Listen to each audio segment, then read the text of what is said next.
Yeah. Bwana asifiwe. Nataka kumshukuru Mungu kwa sababu ya asubuhi ya leo.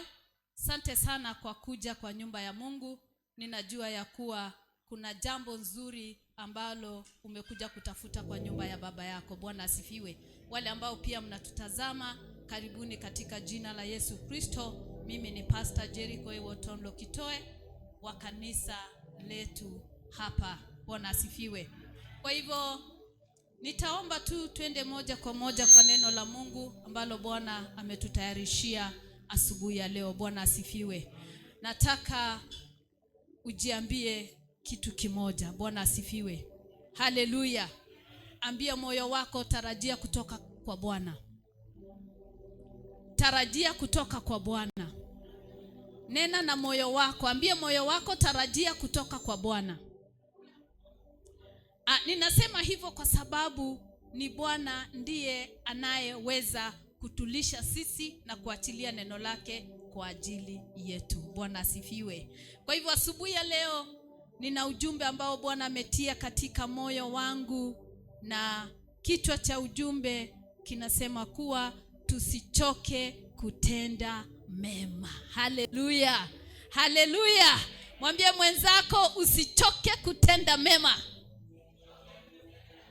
Usichoke kutenda mema. Twende katika kitabu cha Wagalatia 6 mstari wa 9 hadi 10. Tusikie neno la Mungu. Bwana asifiwe. Neno la Mungu linasema hivi: tena tusichoke katika kutenda mema, maana tutavuna kwa wakati wake tusipozimia roho. Haleluya. Hilo ni neno la Mungu asubuhi ya leo. Nimekuja tu hapa kuhimiza kanisa. Nimekuja hapa kuhimiza mama aliye kwa hii nyumba. Nimekuja kuhimiza watumishi walio kwa hii nyumba. Nimekuja kuhimiza vijana walio kwa hii nyumba na wanaume wote ambao Bwana amewaokoa, ya kuwa Bwana anatuambia asubuhi ya leo tusichoke kutenda mema, kwa sababu kwa wakati wa Bwana, Mungu wetu atatulipa, na zaidi ya kutulipa tutavuna kutoka kwake tusipozimia mioyo. Bwana asifiwe. Bwana asifiwe. Shida hapa si kutenda. Bwana asifiwe. Shida ni kuchoka. Bwana asifiwe. Shida ni kuzimia moyo. Bwana asifiwe. Shida ni kuchoka, shida ni kuzimia moyo. Lakini niko hapa kukuambia asubuhi ya leo ya kuwa Bwana anatuambia tusichoke kutenda mema. Haleluya. Tusichoke kutenda mema, maana tutavuna kwa wakati wake tusipozimia moyo. Bwana asifiwe. Bwana asifiwe. Ni sisi tuamini hili neno na tumwambie Bwana tusaidie tusichoke. Bwana asifiwe. Tusaidie tusizimie mioyo. Ninasema hivyo kwa sababu ufalme huu wa Mungu, hii nyumba ya Mungu, Bwana asifiwe, kuna kazi nyingi. Bwana asifiwe. Tuna majukumu mengi. Bwana asifiwe. Kuna kazi kubwa ambayo tunahitajika kufanya ya kujenga huu ufalme wa Mungu, na yote inatuhitaji sisi. Bwana asifiwe. Inahitaji sisi, inahitaji wewe na mimi tuwe tayari kufanya mambo mema. Bwana asifiwe. Tufanye mambo mema, tufanye mambo mazuri kwa ajili ya huu ufalme wa Mungu na kwa ajili ya kujenga ufalme wa Mungu. Bwana asifiwe. Na neno la Mungu hapa likatuambia, huyu ni Paulo na alikuwa anazungumzia kanisa la Wagalatia, akiwa anawatia moyo kwa sababu walikuwa na kazi ya kujenga nyumba ya Mungu. Walikuwa na kazi ya kuwafanyia wale ambao walikuwa washirika katika hiyo nyumba. Na kwa hivyo akaona kuwa wamekuwa na moyo mzito. Bwana asifiwe. Akaona kuwa hili kanisa limekuwa na ugumu fulani, na akaja hapa akawaambia msichoke katika kutenda mema. Bwana asifiwe. Maana tutavuna kwa wakati wake tusipozimia moyo. Bwana asifiwe.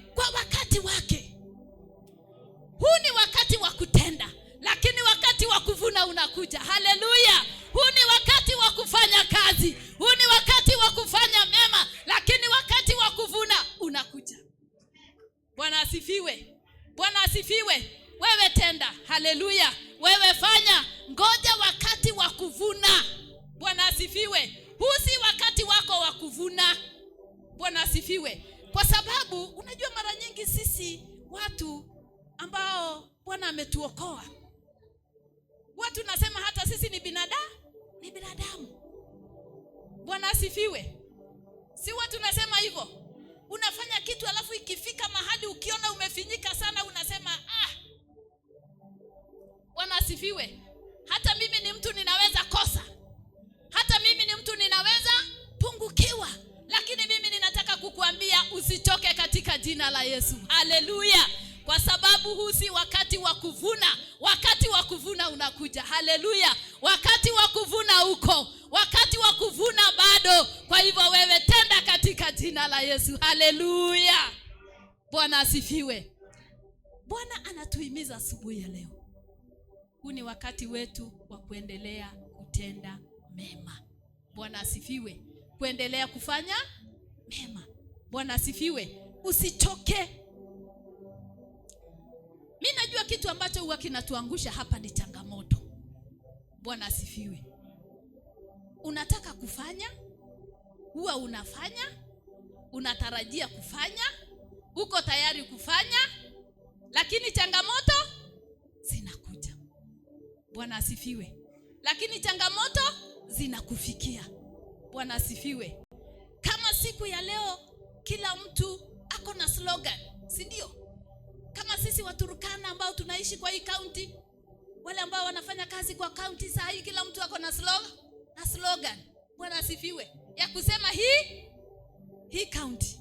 Bwana asifiwe. Ya kusema hii county. Lakini mimi nataka wewe usiangalie county. Bwana asifiwe. Nataka wewe usiangalie hizo changamoto. I want you to press on. Hallelujah. Press on. Press on. Endelea mbele kutenda mema. Maana wakati wa kuvuna unakuja.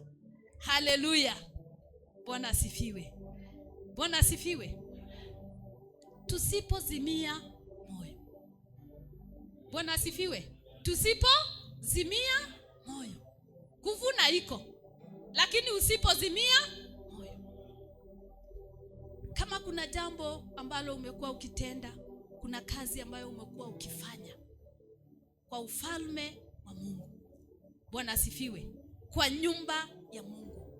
Leo ni siku yako ya kujitia moyo, kujitia nguvu na kuamuka na kuendelea kufanya lile ambalo ulikuwa umeacha kufanya. Bwana asifiwe. Kwa sababu ukiacha hautavuna. Bwana asifiwe. Hivyo ndio utakuwa umepoteza baraka ambazo Mungu alikuwa amekuwekea kwa sababu ya kazi hiyo. Bwana asifiwe. Na kitu kimoja mimi ninajua, hakuna mtu ambaye huwa anataka kukosa zawadi. Bwana asifiwe. Kukosa zawadi, kukosa tunzo. Bwana asifiwe. Unaweza fanya kitu na utarajie kupata tunzo, lakini kama hautajikaza dakika ya mwisho, kama hautajikaza wakati wa mwisho, kama hautajikaza wakati wa changamoto, hivyo ndio utakuwa umepoteza. Haleluya. Kwa hivyo ni sisi tujikaze hizi siku ambazo tunaona kuwa ni ngumu, hizi siku ambazo tunaona kuwa hatuna uwezo, hizi siku ambazo tunaona ya kuwa kuna mambo mengi ambayo yanatuhitaji sisi, ni sisi kuendelea mbele na kutenda mema katika jina la Yesu. Haleluya. Bwana asifiwe. Bwana asifiwe. Tusichoke. Kitabu cha Timotheo 6:17 hadi 18. Tusikie Paulo alikuwa anamwambia nini huyu kijana Timotheo. Biblia inasema, walio matajiri wa ulimwengu wa sasa waagize wasijivune, wala wasiutumainie utajiri usio yakini, bali wamtumainie Mungu atupaye vitu vyote kwa wingi ili tuvitumie kwa furaha. Bwana asifiwe. Bwana asifiwe. Sasa nimekuja kwa wale ambao Mungu amewapea vitu. Haleluya. Wale ambao Mungu amewapea vitu. Wale ambao Mungu amewabariki. Hapa nimekuja kusema tutende mema. Na kwa hivyo nimekuja kukuambia kama Bwana amekupea. Bwana asifiwe. Usichoke kutenda mema. Bwana asifiwe. Hapa ndio huwa inafika unasikia mtu akisema, kwani ni mimi peke yangu? Bwana asifiwe. Kwani ni mimi peke yangu? Bwana asifiwe. Hapo ndio huwa inafika tunasikia sauti zikianza kusema, hata mimi nina kazi zingine nyingi za kufanya. Bwana asifiwe. Lakini hapa nimekuja kukuambia Bwana amekupa, na kwa sababu amekupa, vitumie kwa furaha. Bwana asifiwe. Kwa kufanya kazi inayoleta furaha, na hiyo kazi ni kazi njema. Bwana asifiwe. Na hiyo kazi ni kazi nzuri, na hiyo kazi ni kazi ambayo iko katika nyumba ya Mungu. Bwana asifiwe. Mungu akikupa, sinitumia ile lugha yetu ya kawaida, Mungu akikupa, mrudishie Mungu mkono. Haleluya. Kipro Yesu. Kila wakati tunamwambia Bwana, nitendee mambo mazuri. Tunataka Mungu atutendee sisi mambo mazuri. Unataka Mungu kila wakati akupee. Unataka kila wakati Mungu akupee. Maombi yetu, Bwana asifiwe, tungekuwa tuna record, I think hakuna ombi hata moja ambalo lingepita bila kusema Bwana nipee. Bwana asifiwe. Bwana nipee. Bwana nipee uzima. Bwana nipee mali. Bwana nipee. Bwana nipee. Lakini hapa Bwana akikupea, Bwana asifiwe, fanyia kazi nzuri. Haleluya. Fanyia kazi ambayo utapata malipo. Bwana asifiwe. Na kwa hivyo Bwana akikupa, pia umpe yeye kwa kufanya kazi nzuri. Bwana asifiwe. Na hapa ndio Mungu anatuhimiza zaidi ya kuwa tuwe watu ambao wana moyo pia. Bwana asifiwe. Moyo wa kusaidia. Bwana asifiwe. Moyo wa kusaidia. Huo ndio moyo unaotenda mema. Bwana asifiwe. And this is a command. Bwana asifiwe. Hii ni command. Paul was commanding people through Timothy. Bwana asifiwe. Alikuwa anawaambia, alikuwa anawashauri, akiwaambia Bwana akiwapea utajiri. Bwana asifiwe. Usijivune, mbali wamtumainie Mungu ambaye amewapa hivyo vitu ili wavitumie kwa furaha, wavitumie kufanyia kazi nzuri. Bwana asifiwe. Wathesalonike wa pili 3:13. Tusikie Biblia inasema nini. Lakini ninyi ndugu, msikate tamaa katika kutenda mema. Bwana asifiwe. Usikate tamaa katika kutenda mema. Bwana asifiwe. Ninajua hapa sasa mambo yanaweza kuwa mengi.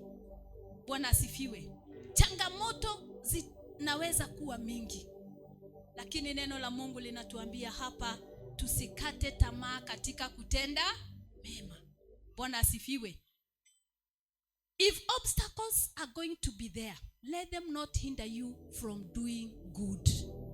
Bwana asifiwe.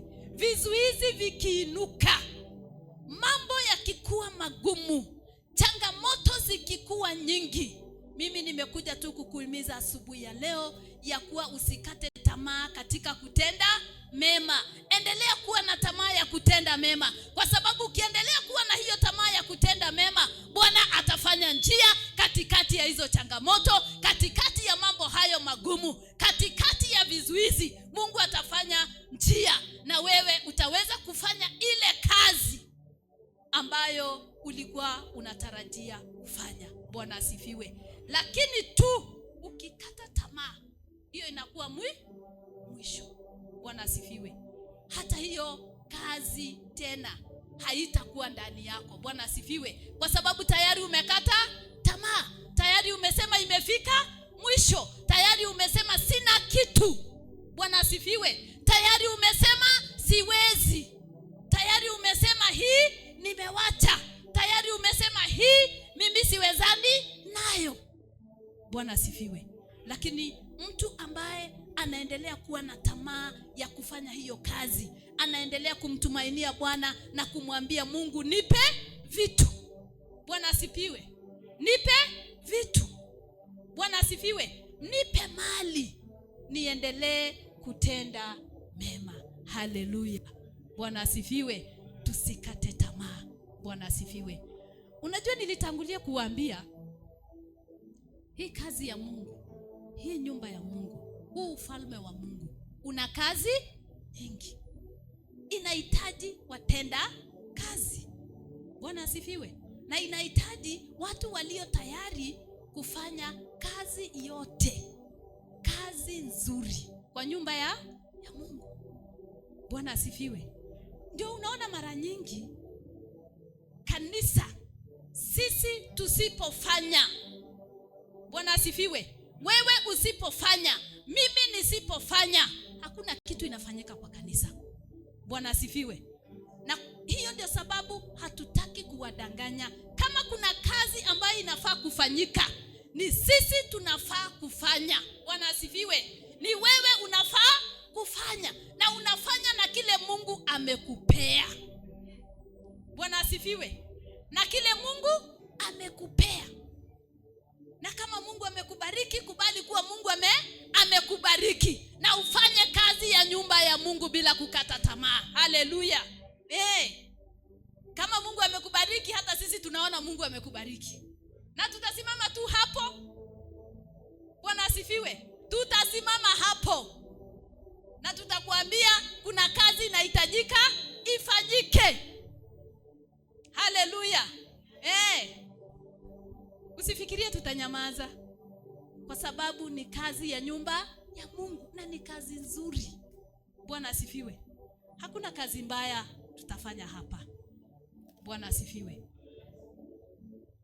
Na Biblia inasema, Biblia ilitangulia kutuambia tutafanya nini? Tutavuna. God will reward us. Kwa hivyo jua, hakuna kuvuna, hakuna reward, hakuna baraka kwa kazi ambayo haijafanyika. Bwana asifiwe. Ama kwa kazi ambayo iliachiwa njiani. Ukiacha kazi kwa njia, wale wengine wanakuja wanaokota, wanaendeleza, na wakishika hiyo kazi mpaka mwisho, hawa ndio watavuna. Bwana asifiwe. Mimi sijui unataka kuachia yako wapi. Sijui kama unataka kushika yako hadi mwisho. Sijui kama unataka kuachia wengine waje waokote. Sijui kama unataka kutupa yako barabarani. Sitaki kujua, lakini mimi nimekuja kukuambia ya kuwa kuna kazi ya kufanya. Bwana asifiwe. Kuna kazi ya kufanya, na kazi ya kufanya ni kazi ambayo Bwana atatulipa. Bwana asifiwe. Mpaka hapo bado mnanipenda? Bwana asifiwe. Nione mikono ya watu ambao wanasema endelea katika jina la Yesu. Haleluya. Bwana asifiwe.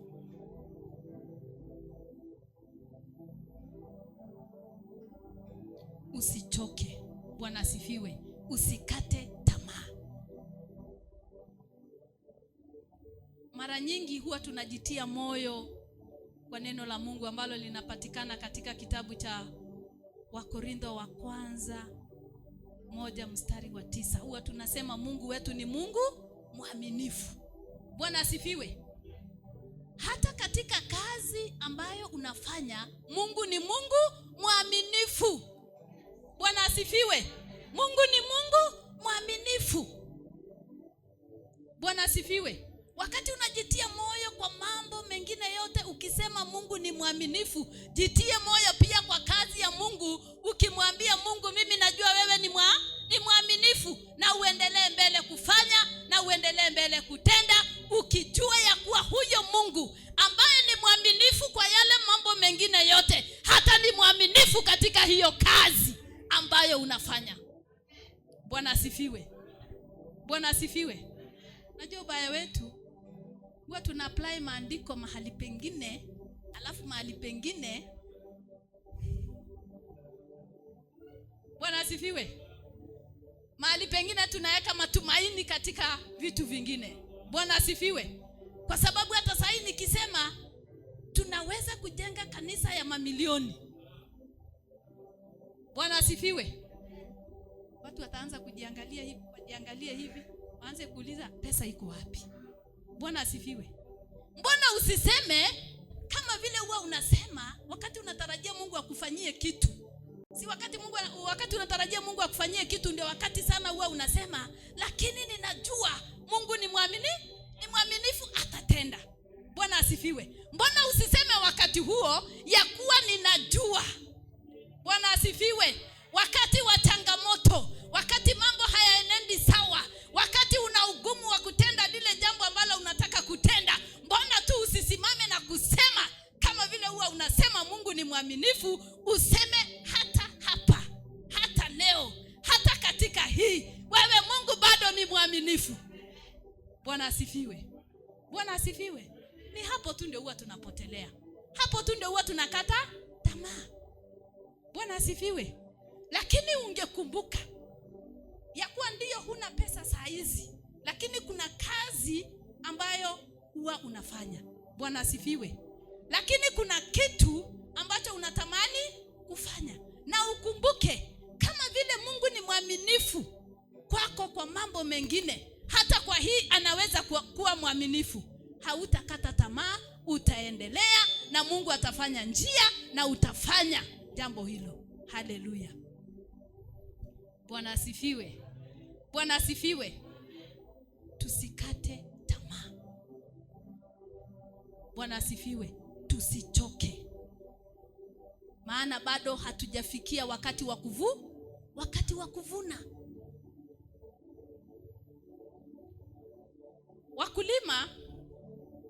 Wakulima ndio watu ambao huwa hakika, Bwana asifiwe, wanavumilia mpaka ile siku watavuna. Bwana asifiwe. Kwa sababu wasipovumilia hakuna kitu watafanya. Mahindi lazima imalize ile miezi ya kuiva, ya kukauka. Maharagwe hivyo. Bwana asifiwe. Hata mimea ambayo inachukua miaka mingi, wanangoja. Wanaendelea kufanya nini? Kunyunyizia maji. Wanaendelea kutia mbolea. Bwana asifiwe. Wanaendelea. Kwa hivyo hata sisi tuendelee kumtumainia Mungu. Bwana asifiwe. Endelea kumtumainia Mungu. Endelea kumwambia Bwana, hata hapa, hata katika hii kazi, hata katika hii changamoto, bado ninaweza kufanya. Haleluya. Bado ninaweza kutenda. Bwana asifiwe. Si Mungu bado ni mwaminifu? Bwana asifiwe. Mungu bado ni mwaminifu hata sasa. Bwana asifiwe. Hata sasa. Ninajua changamoto ambazo ziko, kwa sababu hata mimi niko wapi? Niko hapo. Bwana asifiwe. Lakini mimi nataka kuuliza wewe, je, unaendelea kutenda? Bwana asifiwe. Bado una moyo wa kuendelea kufanya? Bado una nguvu ya kuendelea kufanya, ama umechoka? Bwana asifiwe. Kuna mtu amechoka? Kuna mtu amechoka? Hata kama umechoka, leo hii unaweza kupata nguvu na kuinuka tena. Bwana asifiwe. Kwa sababu Mungu bado ni mwaminifu. Haleluya. Mungu bado ni mwaminifu. Ulikuwa ukiwasaidia watu, ulikuwa ukisaidia maskini. Bwana asifiwe. Ulikuwa ukifanya 1, 2, 3 nje, ndani, hata katika nyumba yako. Leo hii nimesimama kusema hata katika changamoto ambazo ziko, Bwana asifiwe, hata katika ugumu wowote ambao uko, hata katika mambo ambayo yanaonekana kuwa hayawezekani, nataka uwe na tumaini, usonge mbele na uendelee kufanya lile ambalo ulikuwa ukifanya. Bwana asifiwe. Bwana asifiwe. Kama umekuwa ukifanya jambo lolote, Bwana asifiwe. Bwana asifiwe, na pengine uliliachia njiani, nataka kukuambia rudi katika jina la Yesu. Haleluya. Rudi katika jina la Yesu. Ninasema rudi kwa sababu gani? Kuna wale wengine pia ambao huwa wanakuja. Bwana asifiwe. Kuna wale ambao huwa wanakuja na wanafuata barabara. Bwana asifiwe. Wanafuata barabara. Kwa hivyo watakuja tu waone kuna mtu alijenga hii fence na ikafika kwa Linton na haonekani, hasikiki. Bwana asifiwe. Na amepotea na amenyamaza. Anaanza kuongea, ni nani alikuwa anajenga hapa? Ni nini ilikuwa inajengwa hapa? Ni nini ilikuwa inafanyika hapa? Unasikia mwishowe akisema sasa nimekuja. Bwana asifiwe. Sasa nimekuja na ninachukua hii kazi. Bwana asifiwe. Na nitamalizia hadi mwisho. Wewe uliyekuwa mwanzilishi, Bwana asifiwe, wewe uliyeanzisha, wewe ambaye ulikuwa vision bearer, hapo ndio inafika mwisho wa hiyo vision yako. Bwana asifiwe. Yule mwingine ambaye tu alikuja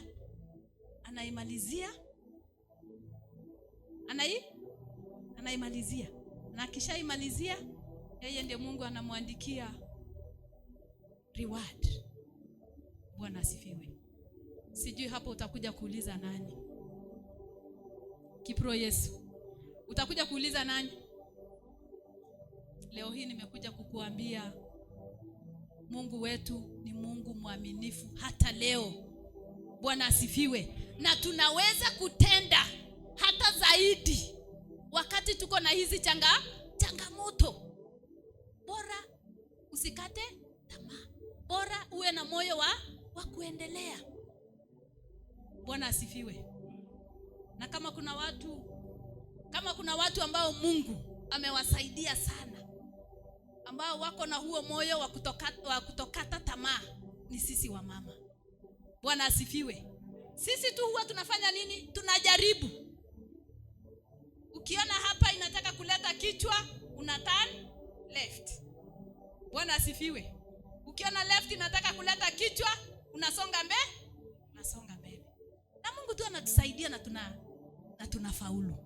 Bwana asifiwe. Sisi hatuangalii mahali pamoja. Bwana asifiwe.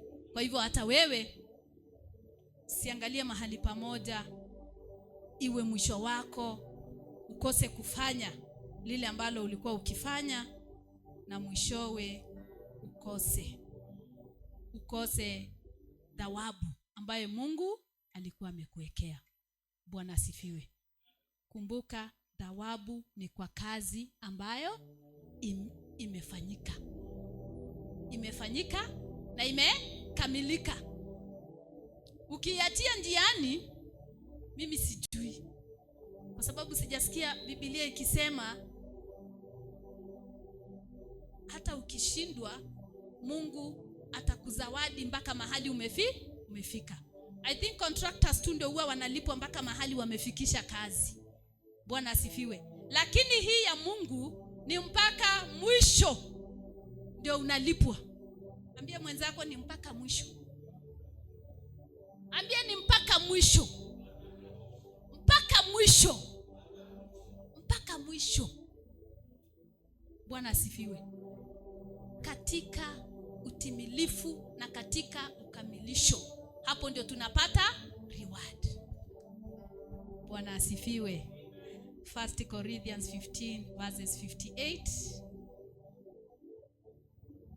Basi ndugu zangu wapendwa, muimarike, msitikisike, mkazidi sana kutenda kazi ya Bwana siku zote, kwa kuwa mnajua ya kwamba taabu yenu sio bure katika Bwana.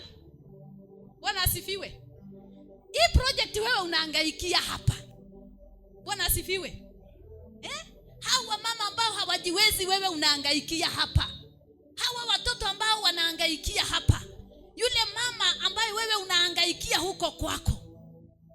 Nimekuja kukuambia haya yote, Bwana asifiwe, si bure katika Bwana. Bwana asifiwe. Si bure. Unajua kazi zingine tunafanyanga, alafu mtu anasema hata sijui kama hii iko na malipo. Bwana asifiwe. Hii kuosha choo kila siku, hii kufagia geti kila siku, wewe unaona ni kama kazi bure. Kila siku wewe kupika kikombe cha chai na kumwekea mama ambaye hajiwezi. Bwana asifiwe. Wewe unaona kama ni kazi bure. Mimi nimekuja kukuambia leo hii, hakuna kazi machoni pa Mungu ambaye itaondoka machoni pake. Bwana asifiwe. Ambaye itaondoka machoni pa Mungu.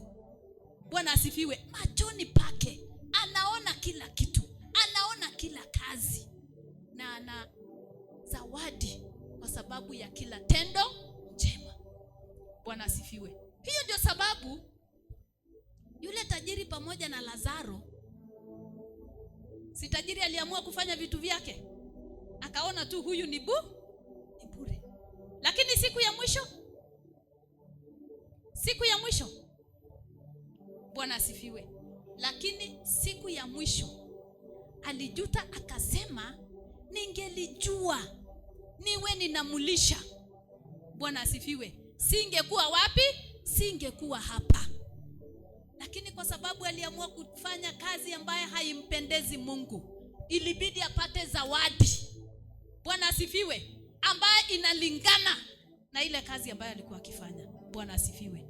Kwa hivyo hata sisi Mungu atatuzawadi kulingana na kazi hiyo. Kipro Yesu. Bwana asifiwe. Akasema, huyu ni Paulo bado akizungumzia kanisa la Wakorintho, akawaambia, basi ndugu zangu wapendwa, Bwana asifiwe, muimarike, msitikisike, mkazidi sana kutenda kazi ya Bwana siku zote. Imesema siku zingine? Imesema wakati mwingine?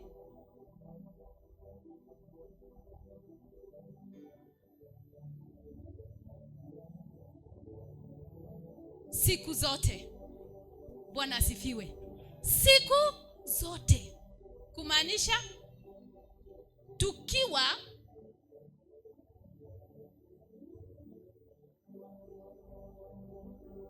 haleluya, tukiwa nayo ama tusipokuwa nayo,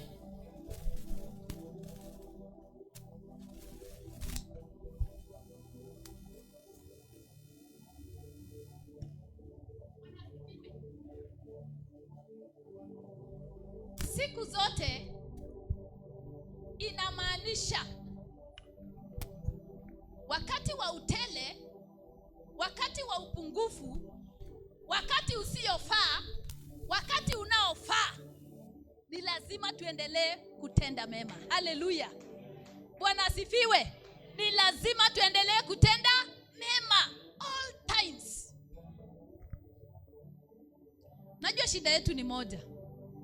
Wakati uko na pesa, hiyo ndio siku utafanya.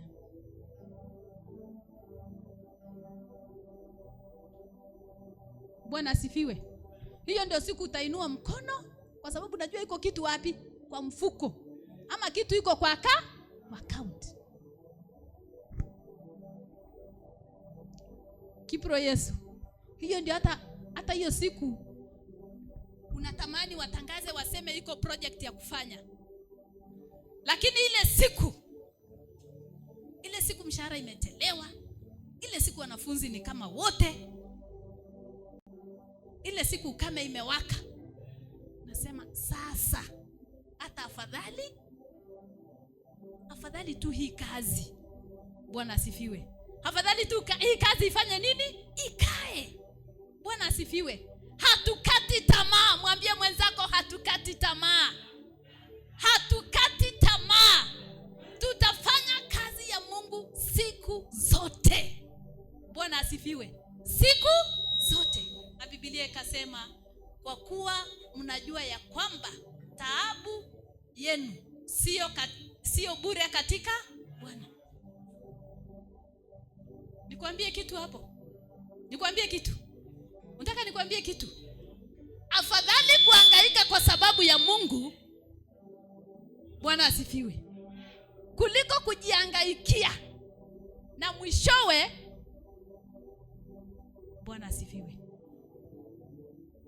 Na mwishowe inakuwa bure. Bwana asifiwe. Unajua mara nyingi sisi watu tunahangaikia mambo ambayo yanaishia tu hapa. Mambo ambayo yataisha tu kwa huo wakati. Mambo ambayo hayana kumbukumbu. Mambo ambayo hayana faida ya baadaye. Mambo ambayo faida yake ni wakati huu. Mambo ambayo wewe utavuna tu saa hii. Utaona hiyo faida saa hii. Lakini mwishowe, Bwana asifiwe, inakuwa bure mbele za Bwana. Kipro Yesu. Mpaka hapo Yesu ni Bwana. Na mpaka hapo hatukati tamaa. Kwa sababu Mungu wetu ambaye ni mwaminifu hata kwa hiyo kazi, bado ni mwaminifu hata hapa. Kipro Yesu. Bwana asifiwe. Kama kuna mahali uliatia kazi kwa barabara, sijui kwa nini, lakini ninahisi tu Roho wa Mungu akiniambia, kama kuna mahali uliatia kazi kwa barabara, rudi huko kabla haijaokotwa. Kipro Yesu. Rudi huko kabla haijaokotwa. Bwana asifiwe.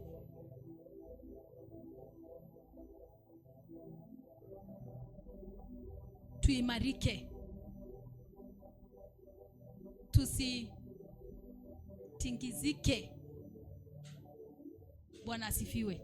Tuzidi sana kuendelea kutenda kazi ya Bwana. Bwana asifiwe. Hata kama iko milioni, hata kama kazi ni milioni. Bwana asifiwe. Hata kama kazi ni milioni. Si Mungu ni mwaminifu? Tutafanya hii, tunaondoa. Tunafanya hii, tunaondoa. Na pia si anaweza leta wale wengine waondoe.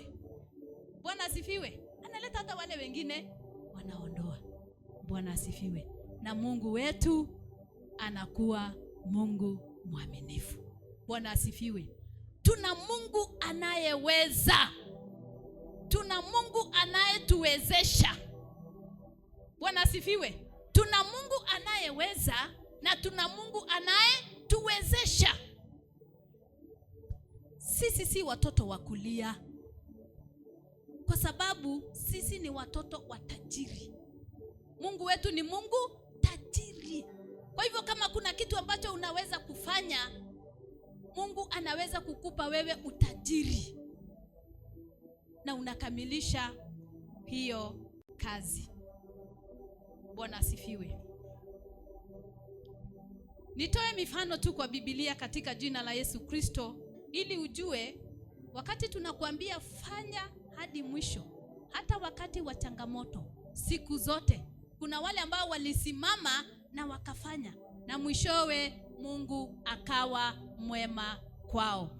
Bwana asifiwe. Yesu Kristo mfano wetu mzuri, mfano wetu wa kila siku, mfano wetu tunayejivunia. Bwana asifiwe. Alijitahidi sana kutenda mema mbele ya macho ya baba yake. Bwana asifiwe. Hata wakati alikutana na mambo magumu, hakukata tamaa. Bwana asifiwe. Bwana asifiwe. Si Yesu alikuwa anahisi njaa kama sisi? Alikuwa anahisi kiu kama, lakini aliwacha kutenda lile jambo ambalo alikuwa anafaa kufanya. Bwana asifiwe. Alifanya, hakuangalia. Bwana asifiwe. Yesu hakukata tamaa. Katikati ya pingamizi mingi,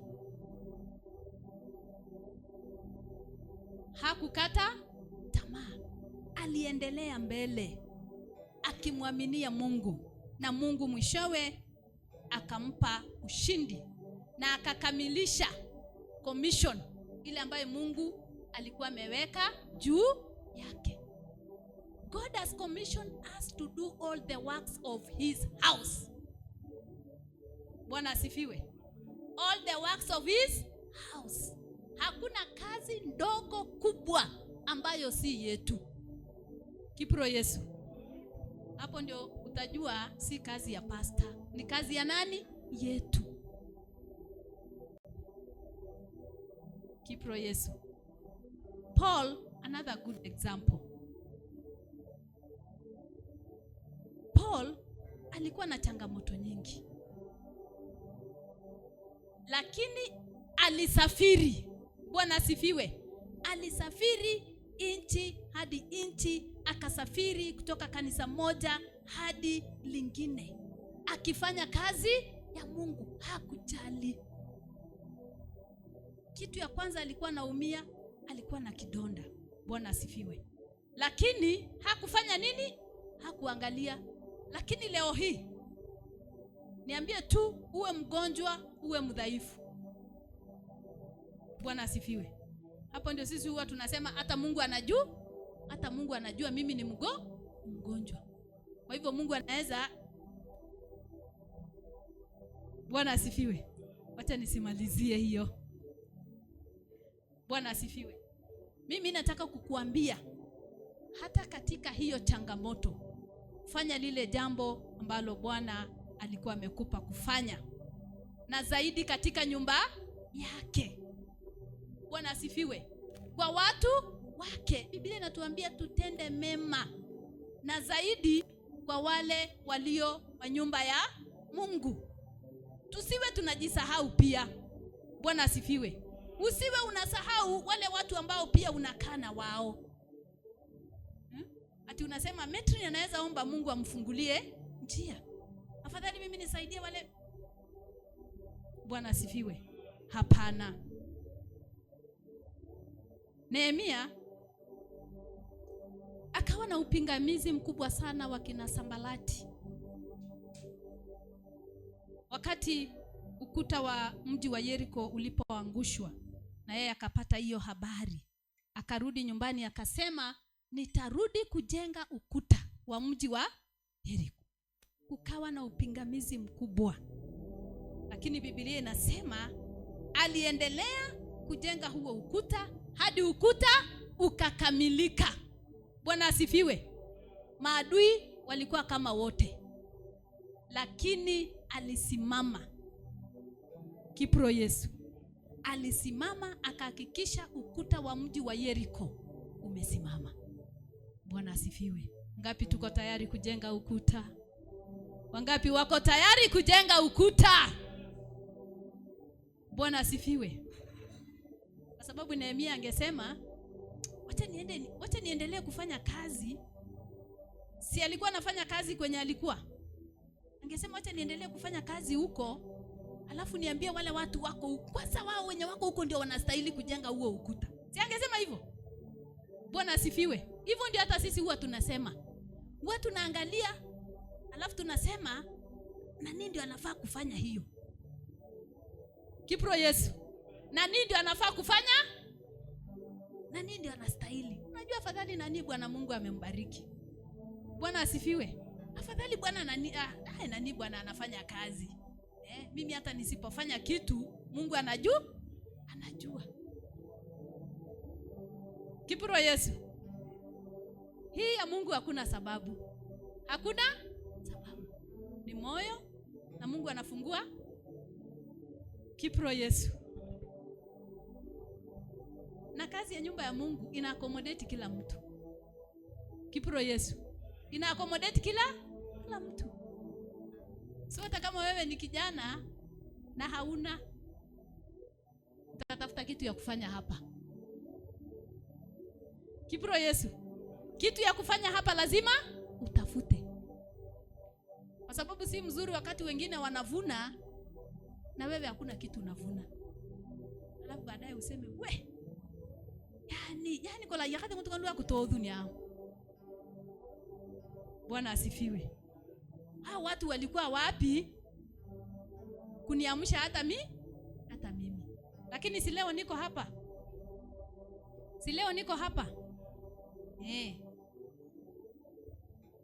Wamama, Bwana asifiwe.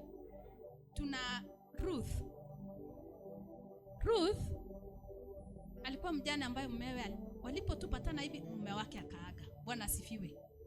Lakini akafuata, sisi tunasemanga tata, si ndio? Akafuata tata yake kwa nguvu yake yote, kwa udhaifu wake wote. Akasema, mimi nitaenda pamoja na wewe, nitakaa pamoja, nitakula pamoja, nitatembea pamoja, nitaabudu pamoja na. And remember, alikuwa foreigner, si ndio? Lakini sasa hapa huyu foreigner anaamua kufuata Naomi. Bwana asifiwe. Akasahau changamoto zote. Bwana asifiwe. Akaona hana sababu ya kutofuata Mungu wa huyu mama. Akasema, nitafuata Mungu wa huyu mama, nitaabudu Mungu wa huyu mama. Bwana asifiwe. Na mwishowe Mungu akamsaidia, akamfanikisha. Mfano mzuri ambao huwa tunapenda kutumia sana ni mfano wa mama Dorokasi. Bwana asifiwe. Biblia inasema Dorokasi alikuwa akiwashonea wamama nguo. Bwana asifiwe. Akawa mgonjwa, akafa. Na hapa kuna kitu ambacho nataka kukuambia. Nimejaribu kufanya utafiti, sijaambiwa Dorokasi alikuwa ameoleka. Bwana asifiwe. Bwana asifiwe. Inaweza kuwa, kwa sababu sitaki kusema ilikuwa. Bwana asifiwe. Inaweza kuwa alikuwa yeye peke yake kwa hiyo nyumba akifanya hiyo kazi, lakini hakuchoka kuwashonea wamama nguo. Na ile siku alikufa, Biblia inasema wamama wakalia na Mungu akamfufua. Bwana asifiwe. Nataka kusema jambo hapo, ya kuwa kazi unayofanya kwa nyumba ya Mungu, Biblia inasema si bure. Kipro Yesu, si bure.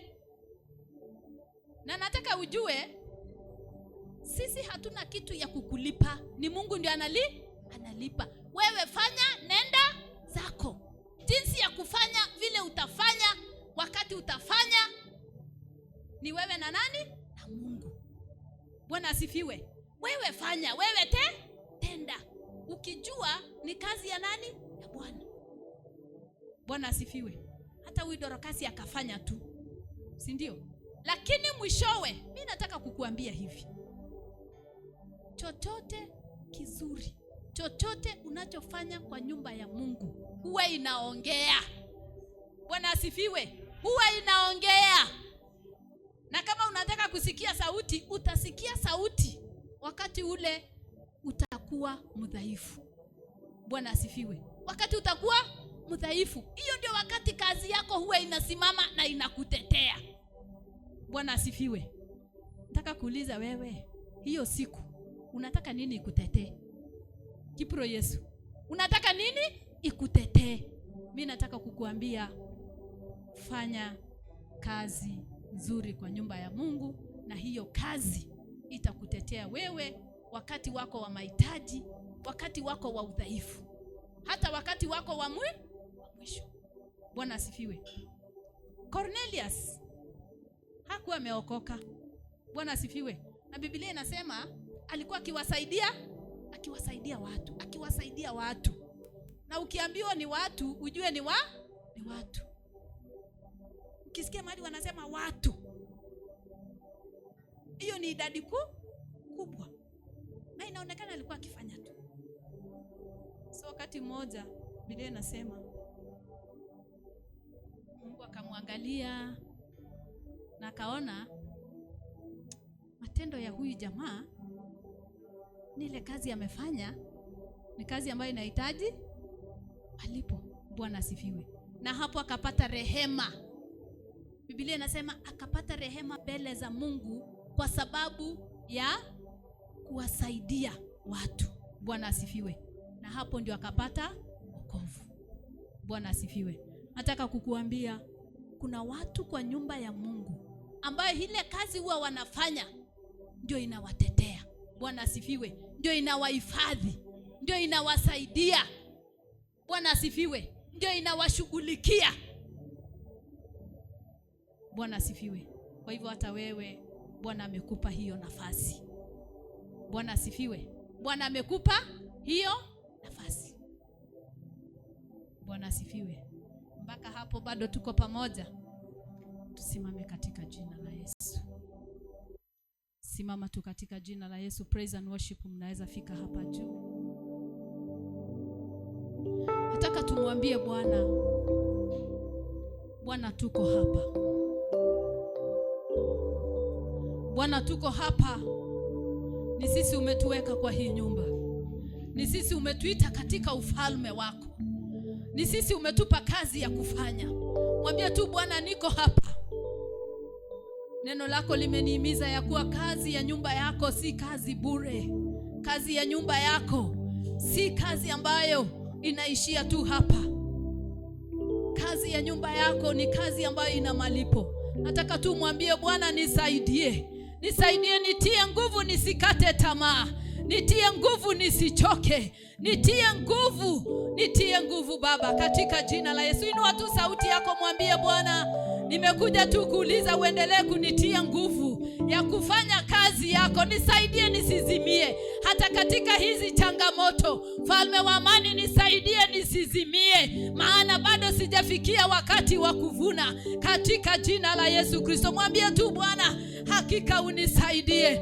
Mungu wangu unisaidie. Bwana unisaidie. Nitie nguvu ya kuendelea kufanya. Nitie nguvu ya kuendelea kufanya kazi yako, katika jina la Yesu Kristo. Nipe afya, nipe nguvu, nipe wakati, nipe nafasi ya kufanya kazi katika nyumba yako.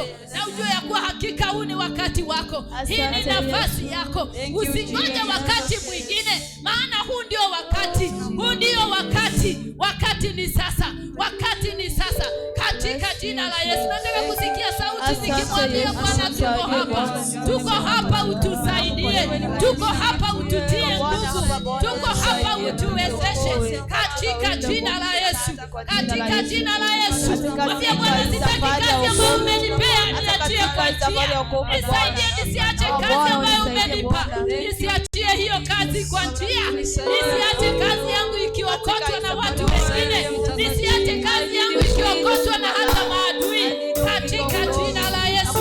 Bwana nisaidie, nitie moyo wa kuendelea. Nitie moyo jina la Yesu. Nisaidie maisha ya Jesus. Nisaidie Bwana. Tunapomwona milele katika maisha yetu Yesu. Asante Yesu. Mwabudu Bwana, maana ni Mungu anayetuwezesha. Nitafanya kazi, fanya kazi ya Bwana. Nitafanya kazi, fanya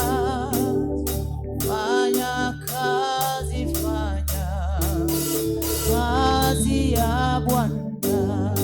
Nitafanya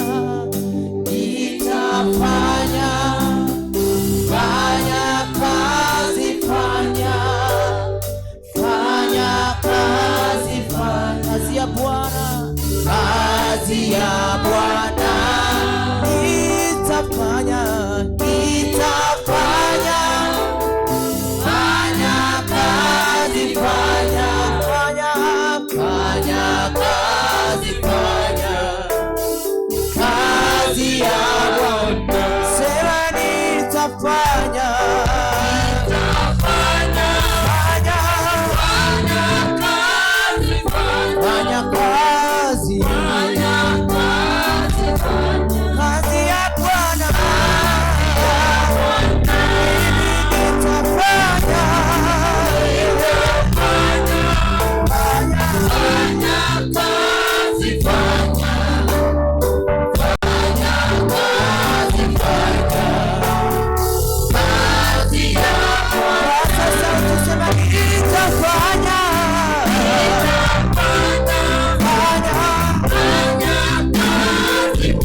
Colossians chapter 3 verses 23 and 24.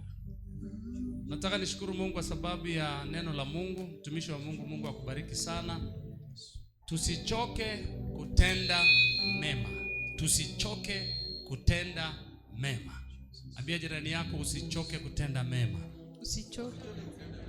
Usiwahi rusha mikono kwa sababu ya kutenda mema. Hapo ndio mahali huwa tunashikwa, si ni ukweli? Yes. Ni mimi peke yangu. Nimefanya. Hata wengine sasa. Ni wewe. Jua tu ni wewe. Yes. Praise the Lord. Chapter 3 verses 23. Chapter 3 verses 23. The Bible says, let's go together, and whatever you do it heartily as to the Lord, not to men. Verses 24. Knowing that from the Lord you will receive the reward of inheritance, for you serve the Lord Christ. Kiswahili nasema namna gani? Nataka tu unasikia hiyo kitu mtumishi wa Mungu alikuwa anasema. Saa zingine wakati unafanya kitu unaachia kwa njia, unasahau whom you serve. Ile siku nyingine kutetewa, kile itakutetea ni ile kitu ulikuwa umefanya, kwa sababu ulimfanyia baba yako. Baba yako ndiye anakuja kutetea. Inasema lolote mfanyalo lifanyeni kwa moyo, kama kwa Bwana wala si kwa mwanadamu. 24. Mkijua ya kuwa mtapokea kwa Bwana ujira wa urithi. Ujira wa urithi. Mtamtumikia Bwana Kristo. Ujira, mtu wa Mungu, remember the gift, the payment, ever cheat, the salary. When you work, you get it at the end of the month. Yes, sir. But for God, the payment you get is inheritance. Amen. My God, inheritance is not paid. You don't pay to get. You work for it. Wakati unaendelea kumtumikia Mungu, unafanya namna gani? Unaendelea kufanya bila kuchoka. Nasikia mtu wa Mungu amesema ya kwamba pasipo kuchoka. Julia, Rebecca, Esther, Rael, Gladys, sikia mtu wa Mungu, Mama Chuchu, ukifanya usifanya alafu unachoka. Unajua ile kitu unachokesha, ile kitu unarushia mikono ni inheritance. Inheritance ni kitu cha ajabu sana kupokewa. Inheritance, I give you. Wakati ukisikia mzee amekaa hivi, wakati mzee anataka kwenda, unasikianga wanasema niitie nani? Anataka kuambiana kitu. Na ile kitu atapeana, ndio unaonanga kuna watoto wanapigananga. Kwani mzee anakupatia kila kitu na mimi? Kwani mzee aliamwaje? No. Anapeana kwa waaminifu. Anapeana ambao hawarushi mikono. Anapeana kwa wale hawasemi ya kwamba wacha wabaki hapo, hata wamenichokesha, hata wamenihi. Kuna ile hadithi mhubiri wetu mwenye alikuwa hapa alituambia sisi ya yule mama mwenye alikuwa na safu, mwenye alikuwa na clean nyumba ya Mungu. Mnakumbuka? Yes. Ule mama alikuwa na shida ya mgongo, lakini alikuwa anakuja kwa nyumba ya Mungu every day. She was the one who was mopping the house of God. Sasa zingine wewe unadhania kutumikia Mungu ni pesa tu. Sasa mimi sina kitu nitaenda kufanya nini kwa nyumba ya Mungu? It's not about money. The woman of God has said, unaweza tumikia Mungu kwa njia zote. Unaweza kuja hapa umop nyumba ya Mungu. Usiseme ya kwamba ati tu pesa. No, it's not about money. It's about the heart. It's about what you are, you know, ile love uko nayo kwa Mungu ni kile kitu utafanya. Amen. Utakuja hata upraise. Wewe ni mwanakwaya mzuri, ukuje uingie kwa kwaya. Ukuje uingie kwa praise and worship. Useme ya kwamba I know I will do this. Usiseme ya kwamba mimi ni mama mzee sasa siwezi. Mimi ni mzee sana, mimi ni kijana bado hiyo timu. No, you can do something for your God. Amen. Unaweza kuwa Asha, useme ya kwamba mimi nitakuwa nafanya hivi. Napeleka watu wanakaa, unamtumikia baba yako. Huyo mama alifagia nyumba, alikuwa na shida ya mgongo. Inafika mahali anapiga magoti, anasonga tu namna hii. Na alikuwa na shida ya mgongo for many years. Alisumbuka, alitembea hospitali zote, akaambiwa mama, enda tu kunywa painkiller, ukiongoja hii tu ni Mungu ndiye atafanya. But huyo mama hakuchukua advantage, akasema ya kwamba sasa unajua mimi niko na shida ya mgongo, I cannot do anything in the house of the Lord. Alikuja hapo, huyo mtumishi anasema alichukua siku, wakati anasikia uchungu, anainama chini, anaanza kufanya akisonga. I'm trying to imagine vile ule mtu mwenye yako na shida ya mgongo, because nimewahi kuwa na shida ya mgongo. Nilianguka kwa hoteli nikiwa Kitale, ikakuwa ngumu, nikasonga na magoti namna nafanya hivi. Now I'm trying to imagine the woman here akona hiyo shida, na baada anasema I'm going to clean the house of my father. Alafu anakuja na anasonga ile saa ako na nguvu, anasimama namna hii, anasongesha mopa, anasongesha na mguu, anasongesha na mguu, ama anashika ile nyingine ya miti ndio anasonga nayo. But sisi we take a lot of advantage, even a small thing. Nilikuwa nasema hata mtu kidole tu hapa, anasema sasa siwezi fanya. No, it is our time kuona kile Mungu ametuandalia sisi. Kile Mungu ametuandalia, it is inheritance. Wakati mimi ninapewa, hakuna mtu ataninyang'anya. Hata nikitembea mtu atasema kwa nini Elibert ndiye anapendelewa? Kwa nini huyu ndio tu Mungu anamuona? Kwa nini huyu? Ni kwa sababu si kitu ambacho mtu anaweza peana. Ni kitu cha uaminifu wakati tunamtumikia yeye. Praise the Lord. Biblia inasema wakati tunamtumikia yeye, tumtumikie si kama tukimtumikia mwanadamu. Tujue tunamtumikia Mungu. Lakini elewa unamfanyia nani? Mtu. Unaweza kuwa umesaidia Rebeka, nimekusaidia. Lakini nikikusaidia, nikusaidie ikiwa namsaidia nani? Ikiwa ninamfanyia Mungu wangu kazi. Si mtumishi alisema huyo mama alipona. Baadaye anashangaa, ile siku nyingine anashangaa, she got healed serving in the house of the Lord. Hakuchoka, anaendelea. Na baada ya 2 weeks or 1 month ndiye alikuja akasema, wapendwa, mimi nilipona na niko. Praise God. Amen. Ambie jirani yako tenda mema. Tenda mema. Na usichoke. Wacha complain. Wacha complain. Ambie tena wacha complain. Hiyo ndio shida yetu, si ndio? Esther, umeambia mtoto yako? Anajua? Umemwambia? Wacha complain. Na kuna watu hapa Mungu anawapenda sana. Akiangalianga hivi, hata ile kitu imekushikilia ni vile tu unafanyanga hiyo kazi ya Mungu, hiyo nyingine Mungu anakuja tu anaangalia ile ya kwanza ulifanya. Sema, yo. Praise God. Amen. Inua mkono yako, sema Lord, I will serve you. I will serve you with all my heart. With all my heart. Forgive me. Forgive me. For giving up. For giving up. Every time. Every time. But today. I surrender. I surrender. Use me. Use me. Help me. Help me. To do your work. To do your work. With all my strength. With all my strength. In Jesus' name. In Jesus' name. Amen. Amen. Mungu akupatie neema ya kufanya kazi yake. Amen. Hiyo ndio kitu huwa inaangaliwa. Mheshimiwa Rael, hiyo ndio kitu inaangaliwa. Wewe fanya tu, fanya. Hata iko siku watu wanasema, kwani huyu? Kwani wewe fanya kwa roho yako. Ni kama unatumikia Mungu. Akwarna cha. Kuwa podio ngapropona. Aina kenda ikonchanya. Aina kebea mambo tena nyoka limedhibi. Yaani ile mambo ulifanya ndio inaanza kufanya namna gani? Sasa anya. Lakini kwa hiyo takataka yona ngaite. Merite ni pastor. Ayonga Jericho sayo tunakamata. Kiko ni Yesu ne. Akata epongara. Okay, sawa. Mamu ngichani. Aneta maridwa baba wa mbinguni, tunaombea star, tunaombea nani tabangi. Abanyana baka takona. Tunaombea Metrin. Haya kwa benyana bo. Ngaite.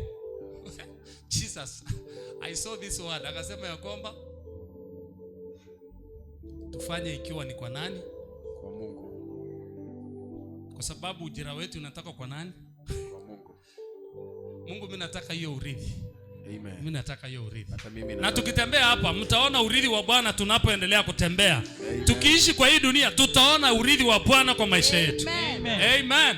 Kama uko hapa hauna uhusiano na Yesu, haujaokoka, ama ulikuwa umeokoka uka backslide, you need Jesus right now. This is your time. Hata wale ambao natazama, I want to pray for you. You are there, you've not given your life to Jesus. You need Jesus. Yes. This is your time. Niliomba na wengine juzi. I know God is doing great things. Tumekuwa Yesu mashinani kwa mji wa Lodwar. na Mungu aliokoa watu wengi, mambo makubwa yametendeka. There are great testimonies ambazo tunaendelea kusikia.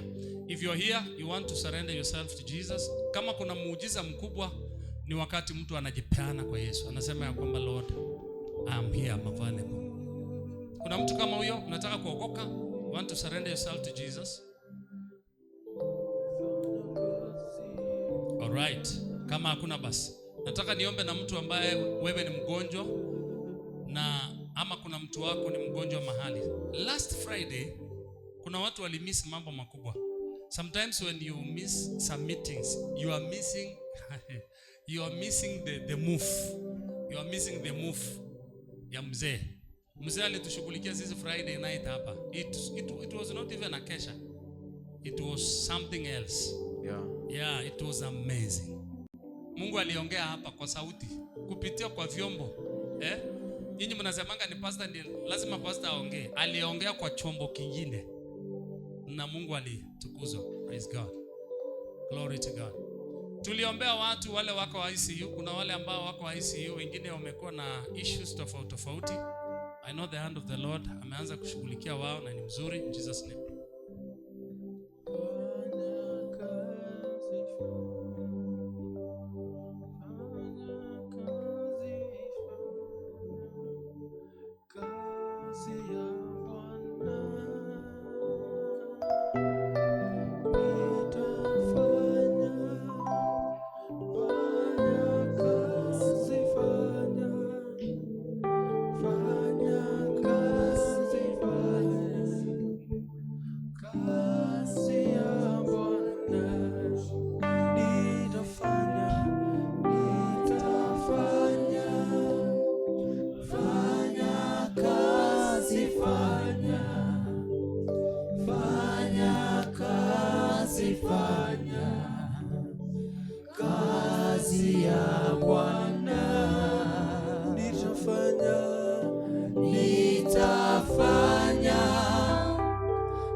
Usikate tamaa, fanya kazi, fanya kazi ya Bwana,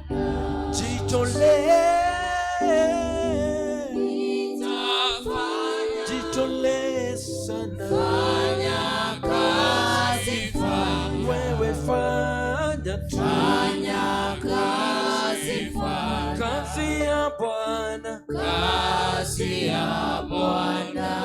Usikate tamaa, usikate tamaa, Fanya kazi, fanya wewe fanya tu, kazi, fanya kazi ya Bwana. Can you stand up, everybody? I want to pray for the covering of God upon all of us. Wakati tutakuwa tunasikia matangazo, alafu tutakaribisha yule mmoja ya wageni wetu aliyetutembelea siku ya leo, na mambo mawili tutafanya, alafu tutamaliza na itakuwa ni vizuri. Lift up your hands in the name of Jesus. Father, in the name of Jesus, by the power of the Holy Spirit, I declare covering upon your people this morning. Amen. In the name of Jesus, Amen. I declare you covered by the blood of Jesus. Amen. I declare you protected by the blood of Jesus. Amen. May the Lord protect you. Amen. Kila mahali mutaingia, natangaza mulindwe na Bwana. Amen. Kila aina ya magonjwa yanayorushwa na shetani juu ya maisha ya watu, adui anayeleta kisirani, magonjwa ya kufanya miili zetu isikuwe na nguvu ili tumtumikie Bwana, na kemea kila udhaifu kwa miili za watu yangu. I declare them dead forever. Amen. In the mighty name of Jesus Christ. Amen. Magonjwa yanayotokea kwa damu, inayotokea kwa mifupa, inayotokea kwa kidneys, in the name of Jesus Christ. Every spirit of darkness, I command you to remove your hands of my people. Amen. Remove your hands of my people now. Remove your hands of my people. Nakataa roho ya ajali. Roho ya ajali. In the name of Jesus Christ. Ninakataa na roho ya kuzimia. Mapepo yanayokuja usiku. Mapepo yanayofanya watu wetu wakose kuomba. In the mighty name of Jesus Christ. Spiritual epilepsy, I command you to leave my people. Every spirit of darkness, mambwea wadogo, tunaakisha moto kambi yenu. Tunaakisha moto kambi yenu. In the mighty name of Jesus. Natangaza nguvu za Bwana. Upendo wa Mungu ikapate kuwaka ndani ya watu. Ikawaka ndani ya wamama. Ikawake ndani ya wanaume. Ikawake ndani ya kila mtu. Wote wanaotutazama, pokeeni neema ya Bwana. Pokeeni ushindi wa Bwana. Pokeeni kibali ya Bwana. Receive your testimony. Receive your testimony. In the mighty name of Jesus. Amen. Those in ICU, I declare you free. Amen. I declare you free right now. Amen. I come as a voice of God. Amen. As you believe, you receive it. Amen. Right now, receive your discharge. Amen. Receive a good report. Amen. Walioenda hospitali na ile report mlikuwa mnaongoja ni kama inakusumbua, we change the report by the power of the Holy Spirit. May you receive a good report now. Amen. Receive a good report now. Amen. Tunaombea mke wa tajiri, mke wa ndugu wetu tajiri. Yes, Kitonga, by the power of the Holy Spirit. Yes. Nasikia kwamba mke wako alipatikana ya kwamba ako na cancer. Right now, by the power of the Holy Spirit. Yes. Right now, we declare by the Spirit of the living God. Yes. We command every demon of cancer, every demon of cancer, every cell of cancer, right now, die! in the name of the Lord. Thank you, Father. Wanatumia radiation, wanatumia light ili kupiga hizo cells ya kansa kurudi to normal. We come with the light of heaven. Oh, yes. We come with the light of Jesus Christ. Yes. Anasema ya kwamba I am the light. Oh, yes. Lord, this is my prayer. Yes. This is my prayer. Yes. Oh God, this is our prayer. Yes. For our brother. Yes. For our sister. Yes. In the name of Jesus. Yes. We command light. Yes. We command light. Yes. We command light. Yes. Light to the body. Yes. Light to the cells. Yes. those cells will die in the system. Those cells are dying right now. And they are flashing out. They are dead and they are flashing out. They are dying and they are flashing out. If you believe what I'm praying, I want you to destroy every cell of cancer. Imekuwa spirit mbaya kuua watu wetu. Mpaka tume give up. Mpaka watu wame give up. Watu wamejua ya kwamba when you have cancer is dead. No, I want you to declare right now. Everybody pray. Every cell of cancer in my body, in the system of my people, anybody you know, anybody you know, anybody you know, mwenye ako na hiyo, anybody you know, let us declare there is a change of report by the power of God. There is a change of report. There is a change of report. Father, we this is our prayer this morning. You say ask and you shall be given. We ask healing of our people right now. Yes, they are dead. Cancer cells are dead. But they are flashing out. They are flashing out. They are flashing out. Out of the system. Every clot, every tumor, you are dying in the name of Jesus. By the blood of Jesus. Tumors are freezing. Tumors are freezing. They are dying. They are coming out. Coming out. They are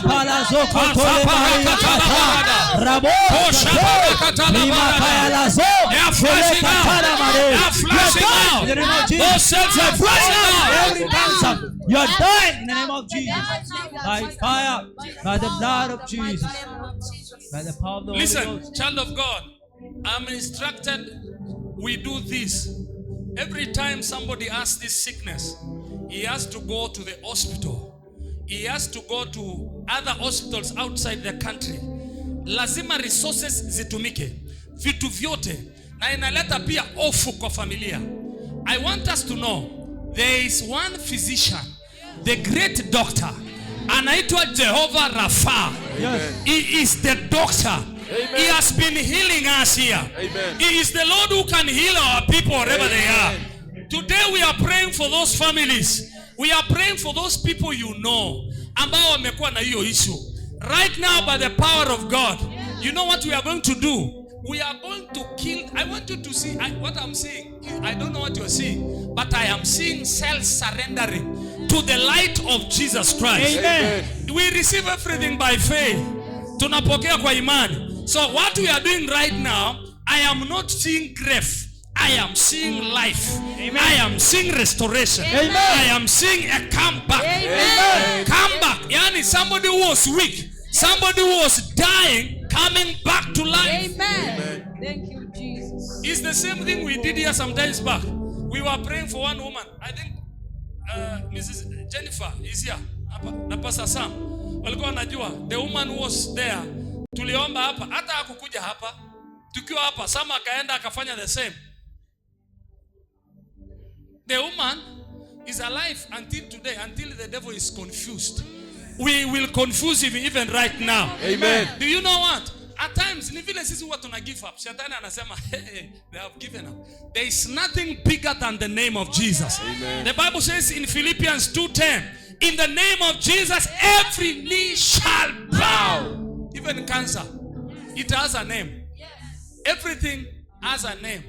You know, nikiongea hivyo, scientists will say, I think pastor does not know about this thing. This thing is a killer. But I come to tell you, I think cancer does not know about my Jesus.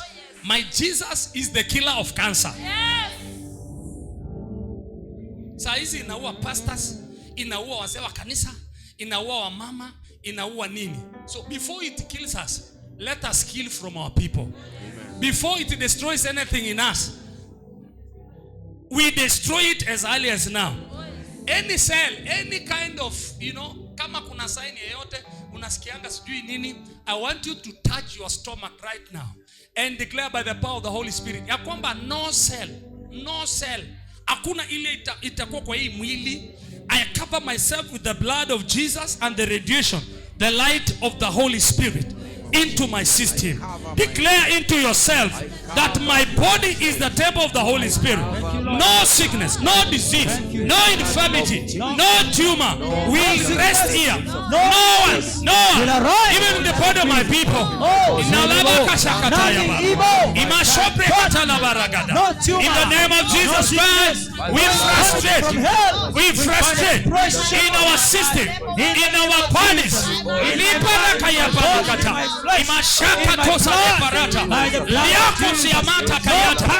the name of Jesus Christ,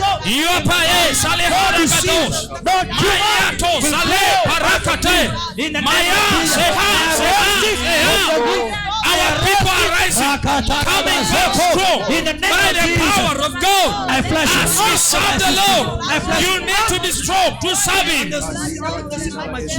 In the name of Jesus, every cell is there in my system, in my chest, in my heart, in my kidneys, in my liver. I see them falling. I see them falling. I see them falling. I see them falling. Tumors falling. Tumors falling. Tumors falling. Tumors falling. Tumors falling. And flushed out by the blood of Jesus. No tumor in your head. No tumor in your kidneys. No tumor in your liver. No tumor. No tumor in my back. No tumor. In the name of Jesus. Thank you, Lord. Every tumor is falling down.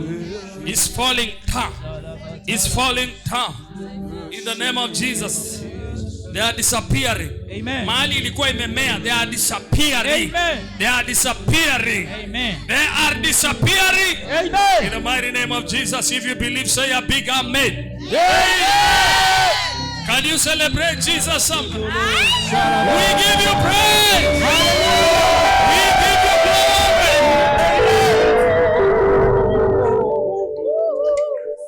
Amen. Amen. Praise God. Naomba uketi mbele za Bwana in the name of Jesus. Thank you. Praise God.